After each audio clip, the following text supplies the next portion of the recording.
It is a true pleasure to welcome you to Ethiopia. Today, we have decided to elevate our relationship from historic relationship to strategic relationship between Ethiopia and India. Our two countries share over thousands of years of connection through trade, diplomacy, education, culture, and even in our food and traditions. These ties continue to shape a deep friendship, collaboration, and mutual respect between our people. We also appreciate your consistent message that Africa's priorities must lead the partnership. These kinds of dignified, respectful message for Africa is very important, Mr. Prime Minister. Keep pushing. That is the type of message we're expecting from all our trusted friends. This aligns fully with Ethiopia's development path, an African-owned, African-led, and African-defined. Mr. Prime Minister, today we meet with a clear focus to shape a modern partnership grounded in sovereignty, self-reliance, and practical cooperation. Our cooperation is rooted in equality and South-South solidarity.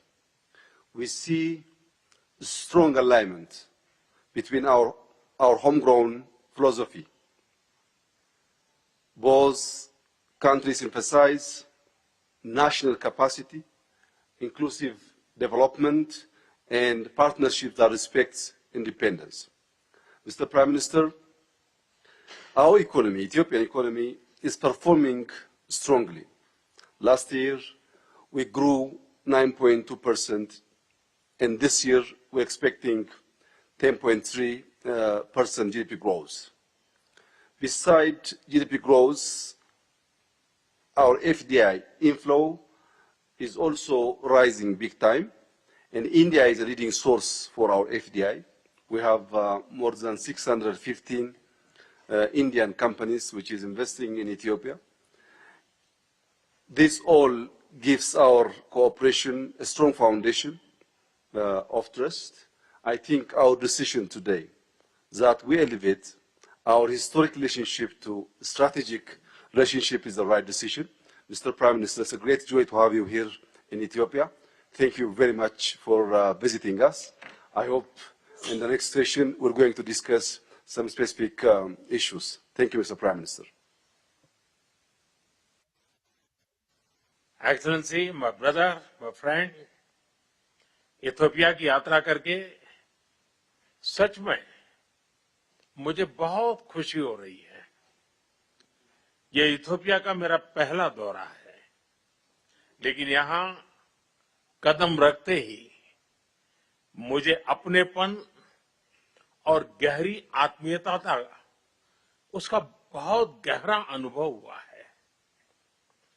Bharat और Ethiopia के बीच हजारों वर्षों से निरंतर संपर्क, संवाद और आदान प्रदान होता रहा है। अनेक भाषाओं और समृद्ध परंपराओं से संपन्न हमारे दोनों देश विविधता में एकता का प्रतीक है।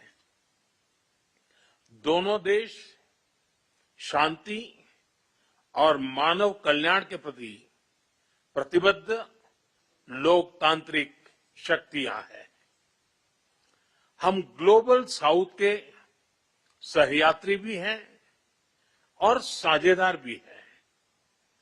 अंतर्राष्ट्रीय मंचों पर भी हम कंधे से कंधा मिलाकर खड़े रहे हैं।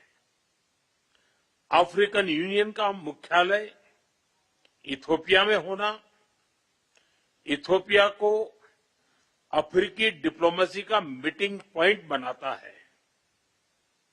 एक समावेशी विश्व, इंक्लूसिव वर्ल्ड के साझा विजन से प्रेरित होकर भारत ने 2023 में यह सुनिश्चित किया कि अफ्रीकी यूनियन G20 का सदस्य बने। इन्हीं सभी पहलुओं को ध्यान में रखते हुए आज हम भारत इथियोपिया संबंधों को स्ट्रेटेजिक पार्टनरशिप पर उस स्तर पर ले जा रहे हैं। यह कदम हमारे संबंधों को नई ऊर्जा, नई गति और नई गहराई प्रदान करेगा।